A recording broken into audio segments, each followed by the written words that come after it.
हे गाईज, मी वर्किंग असल्यामुळे मी केक्सची order one day प्रायरच घेते. तर ऑफिसवरून आल्यानंतर मला एक केकची ऑर्डर होती, ती मी कंप्लीट करायला घेतलेली रात्रीच. इकडे मी बनवत होती चॉकलेट केक. क्लायंटनी फोटो वगैरे पाठवलेला, त्यांना हार्ट शेप पाहिजे होता. माझ्याकडे हार्ट मोल्ड नाही आणि मी घेतही नाही. मी सर्कल केकलाच छान कट्स मारते आणि त्याला मी हार्ट शेप रेडी करते त्याचा आणि त्याचा खूप छान असा हार्ट शेप बनून येतो. इकडे माझ्या हातातून केक सटकणार होता, पण तो वाचला. त्याला मी छान क्रम कोट वगैरे केलं, थोडा वेळ फ्रिजमध्ये ठेवलं. आणि त्याच्यानंतर मी करायला घेतली क्रीमिंग, म्हणजेच त्याला फिनिशिंग द्यायला घेतलेली. छान क्रीम टाकली आणि त्याला स्मच करायला घेतलं. शक्यतो तुमचा स्पॅच्युला आणि तुमचं स्क्रॅपर जितकं होऊ शकेल तितकं ओलं ठेवा, कारण त्याच्याने स्मूथ फिनिशिंग येते. इकडे मी मारायला घेतले स्ट्रोक्स. मी पूर्ण प्लेन केला नव्हता, कारण स्ट्रोक्सच मारायचे होते केकवरती.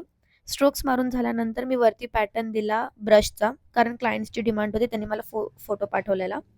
त्याच्यानंतर परत थोडा वेळ मी त्याला फ्रिजमध्ये ठेवलेलं आणि इकडे मी बनवायला घेतलेले फॉन्डंटचे हार्ट्स, कारण त्यांनी जसा फोटो पाठवलेला त्याच्यावरती हार्ट्सच होते आणि ते तुम्ही बघू शकता खूप सुंदर प्रकारे विदाऊट मोल्ड हे हार्ट बनवून तयार झालेले आहेत. त्याच्यानंतर ह्याच्यावरती डेकोरेट केलं गोल्डन बॉल्सने. तुम्ही स्प्रिंकल्स वगैरे काही टाकू शकता. आणि मी दुसऱ्या दिवशी गेलेले ऑफिसला, तर संध्याकाळी क्लायंट येणार होते आणि इथे मम्मीने डेकोरेट करून त्यांना हा केक दिलेला. हा आहे माझ्या केकचा फायनल लुक. भेटूया नेक्स्ट व्लॉगमध्ये. बाय.